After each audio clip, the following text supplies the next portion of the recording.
NKC Art. Okay, today you guys are going to be making your own portrait. It doesn't have to be of you. It can be of somebody that you like, a friend, a family member. Um, I'd like it to be a person though, instead of a pet.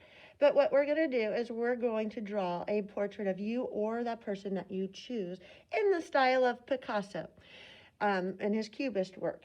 And Picasso, when he did his paintings, he loved to do it from two different perspectives, from the person looking at you and the person looking to the side. So that's what we're going to work on today. If you're doing this on paper at home, you're going to just kind of get some paper. You can draw along with us with pencil today. You can also do it on your sketchbook if you don't have those materials at home. In the classroom, go ahead, and what you're going to do is you're going to put your name on your paper when you start. So I'm going to put Buchanan. And then if you're in the classroom, go ahead and put your class code on there. So like if you're in Miss Street's class, you would put 3ST. That way I know whose class you're in. To start your portrait, you're going to want just a regular face shape. Kind of like a nice egg shape or oval shape. And you want to make it very large because it's going to be the center of attention in your picture. So I'm going to go ahead and I'm drawing lightly because I might have to erase a lot in this project. So I would recommend drawing lightly with your pencil so that, that if you erase it, your erase marks come off easier. And we are going to go over this with Sharpie. So you'll see those lines nice and bold when we're done. So go ahead, and when you start, you're going to draw your face how you like it. And I'm actually online on this video. I might need to draw it a little bit darker just to make sure you can see it. But usually I would use nice light lines like I started out with for erasing. But I want to make sure you can see my lines showing up on your video. Let's erase this right down here. So I have a nice face shape. It looks like I'm just looking forward, something that we would usually draw on our own. And what I'm going to do to kind of make it look like one person's looking this way and the other side of my face is looking towards you is I'm going to create a line that kind of looks like a forehead, a nose sticking out, and lips sticking out. Now, it does not have to be perfect. In fact, kind of the more unusual shape you have, the better. So I'm just going to start about the middle and kind of start my forehead and then kind of go down and then make sure I have some kind of nose. And then maybe some lips sticking out and end it. So it almost just looks like maybe like a yin yang in a way where they have that just nice dividing line down the middle. But if you look like this, you can kind of see my forehead, my nose, and my lips. Now that is not perfect. That's not what my face looks like. But when we're doing this Cubist art, it's all very abstract, distorted, and not like it's supposed to look like in real life. Down here, I'm going to go ahead and add like a neck. And then just the start of my shoulders is really all you can see in the picture. And then I might just put a line here, maybe kind of a weird line for my shirt that I'm going to end up having. And then now you can kind of just have fun. So on one side of my face, I might draw like a nice big eyeball. It doesn't have to be straight or in the right spot. It can just be big. It can be crazy, however you would like your eyeball to be. I would make sure I have big spaces if you're doing this project on paper because we're going to be coloring these in. We're going to be using watercolor paints at school. And we will be also using some colored pencils and things. And you want to have nice big areas you can fill in with color. So let me go ahead and keep working on my eye here. I'm just going to kind of draw around. I think I'm going to want just some crazy big lashes coming off on my portrait. Maybe even a couple going this way, just because to add some unusual characteristics to my artwork. On my nose, I might just put like a little thing there, just kind of look like it was my nose.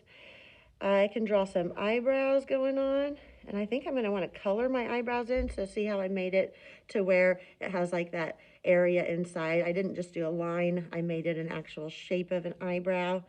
And then on this part of my face, usually you would just see the side of the lips if you're looking to the side. But just to make it a little more funky, I'm just going to make like regular lips starting on this side over here. and kind of divide it in the middle. And then on this side of my face, I'm going to mix it up, make it asymmetrical where it's not the same on both sides. So I might start my eyebrow down here.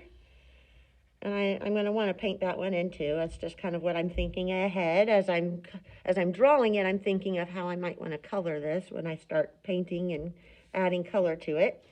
Maybe this eye is even closed. A closed eye. Oops, my eyelashes are going the wrong way. And yeah, that's kind of adds to the effect of being funky, but I think I want them to go this way. I like that effect better. I don't really want to do anything with my nose here. And then maybe my mouth, I just have like a closed mouth right there off on the other side. Now, when I go to do my hair and stuff, I kind of just give an outline of my hair, and then I'll just go and fill it in with some colors and stuff later. I have short hair. I want to draw my hair long though, just because, I mean, this is art. You can do whatever you want. And I love long hair. I wish I had long hair. So I'm going to just make mine go ahead and be long in this project. So I'm just going to kind of draw it down. And you can do it however you want to. You can even like put some crazy like lines inside of here that you can paint a different color than your hairpiece. Notice how I made it kind of big so I can fit my color in there if I'm painting or if I choose to use colored pencil or anything like that. Maybe put some weird shapes in my hair. Maybe cut it off right here in about the middle. I'll put another weird shape I can color in later right there on my hair. And then on the other side, I might, make my hair kind of go up crazy like that. Actually, this side, I might just make my short hair. Just to kind of add to the different asymmetrical aspect of it. So long hair, short hair. And I might even just do it in a different way. Maybe I just have some black lines coming down through my hair. And then, just to add some more stuff, because we've got some more shapes and things like that, some areas in our picture where we can add more to our background. So what I'm going to do is I'm just going to add some cool shapes going on in here. Let's see. I might try like a triangle. And I even went in the top of my hair, and that's okay because it might kind of look cool like that if I do like a different color right in there. When I start filling this in with color, maybe I just kind of do a line like a circle like this. And it even goes down over my shirt down here if you can see that. So this shoulder part might end up being a different color over here. I haven't quite planned all that out in my head yet. But as I go along, I think I can come up with some cool ideas.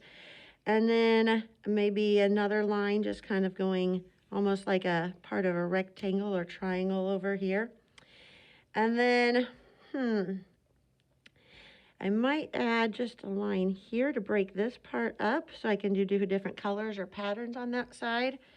And I think that's about how I like my picture. So if you're doing this by hand, once you've drawn it, if you have a black marker or a Sharpie marker, go ahead and outline those lines because it's going to help stick them out and help show your portrait inside of this picture a little bit better.